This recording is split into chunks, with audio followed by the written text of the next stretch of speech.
Hello everyone and welcome back to our channel. In today's video, I'm going to show you how to add drop shadow in your CapCut videos. So without any further ado, let's get into it. At first, copy this clip and paste it on the above timeline. Now what you can do is go to remove BG and remove its background from auto removal.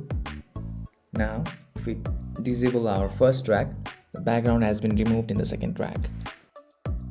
Again, copy this and paste it on top layer.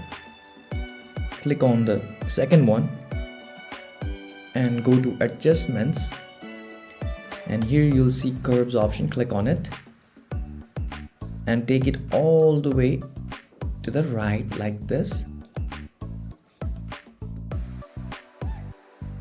Now we'll have to add effects to it. Simply go on effects, go to video effects and go to lenses, and here you'll see motion blur.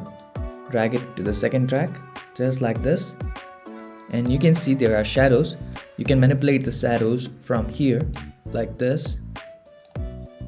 Now if we play our video, it'll look like this. Without the effect, it'll look like this. With this effect, we can see the drop shadow in the subject. And just like this, we can add drop shadow in CapCut PC. If you found this video helpful, don't forget to give this video a thumbs up and subscribe to our channel for more tutorials like this.